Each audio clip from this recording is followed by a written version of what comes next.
नमस्कार, आदाब। मैं सैयद तकवी। आजकल हमारे देश में एक अजीबोगरीब लड़ाई और जंग चल रही है। छात्र और सरकार के बीच रोजगार के लिए लड़ाई और जंग।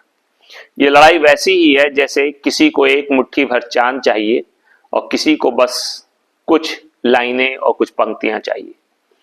सरकार तो रोजगार देने का वादा करती है, पर जैसे ही छात्र इसे पाने के लिए तैयारी करते हैं तो लगता है जैसे कभी भी आ सकती है।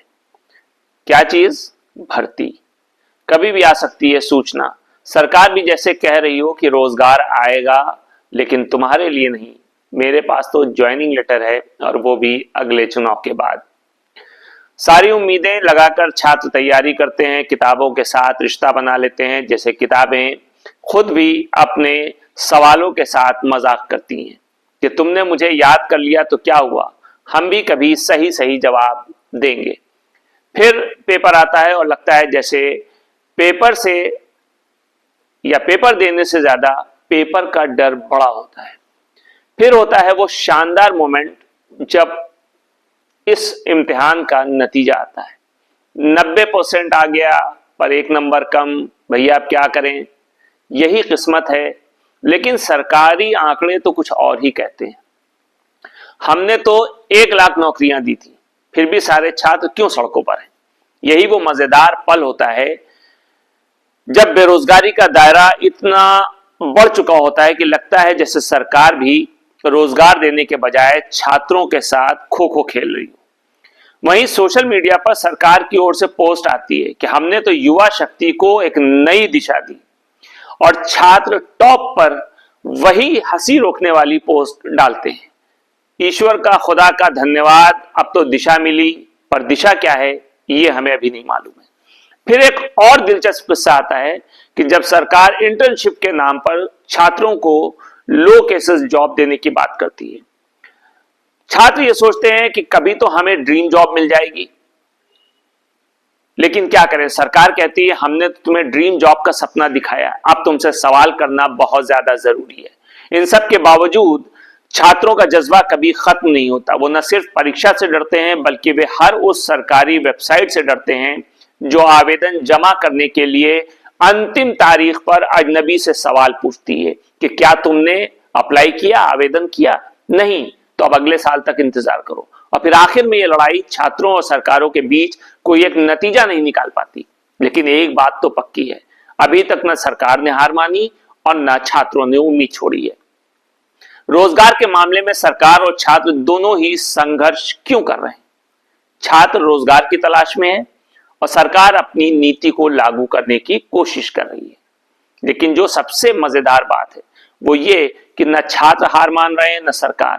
सरकार कह रही हम रोजगार देंगे नहीं, और छात्र कह रहे हम रोजगार लेकर के रहेंगे। इसी जद्दोजहद के बीच, जंग के बीच सर्दी आ गई, ठंड का मौसम आ गया, और इस बार तो जैसे ठंडक ने खुद भी आलसी बनने का मन बना लिया हो। हवा में वो सर्दी का एहसास जो सीधे हड्डियों तक पहुंच रहा है। गाड़ी में बैठते हुए, खिड़की खोलते हुए या फिर सड़क पर चलते हुए हर किसी को ऐसा लग रहा है कि शायद वो किसी ठंडे स्थान पर पहुंच गए हैं, जैसे बर्फीली पहाड़ियों में। इस दौरान एक खबर और आई कि स्कूल खुले रहेंगे।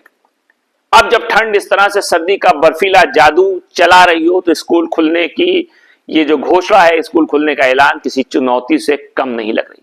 आखिरकार जब ठंड से बचने के लिए हम अपनी चादर को गले से लपेट कर सोने की योजना बना रहे होते हैं, तब बड़े साहब कहीं ना कहीं अपने घर में चाय की चुस्की लेते हुए हवा की सर्दी को महसूस कर रहे होंगे। पर वो इस बात से बेखबर होंगे कि उनकी चाय के साथ उनकी खामोशी ने लोगों के मन में सवाल पैदा कर दिया कि क्या जिले के स्कूलों में शीतलहर का कोई असर नहीं होता।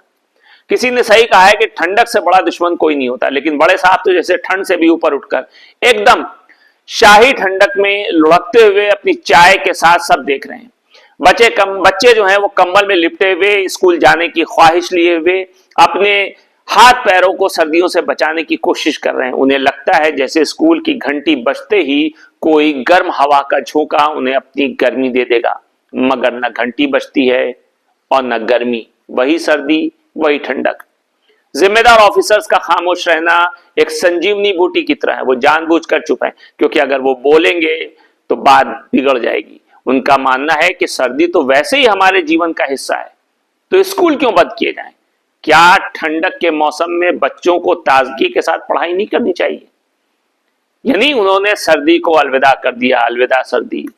और हेलो ऑफिसर्स, यानी जब तक आप चाय का आनंद लेंगे हम ठंड से बचने के उपाय सोचते रहेंगे। इस बीच शीतलहर चलती रहेगी, बच्चों के स्कूल खुले रहेंगे, लोग खामोश बैठे रहेंगे, अभिभावक परेशान रहेंगे, बच्चों को सुबह छोड़ने जाने वाले माँ बाप इस ठंड में खुद को भी बचाने की कोशिश करेंगे, बच्चों को भी बचाने की कोशिश करेंगे, लेकिन इस बारे में कोई भी सोचने को तैयार नहीं होगा कि इस ठंडक में क्या स्कूल खोलना सही है, क्या बच्चों की सेहत के साथ खिलवाड़ करना सही है, क्या बच्चों को परेशान करना और साथ साथ उनके अभिभावकों को परेशान करना सही है। इस बारे में कोई भी बोलने के लिए तैयार नहीं होगा। सब चाय की चुस्की का मजा लेंगे और बिस्तर में आराम करेंगे। नमस्कार।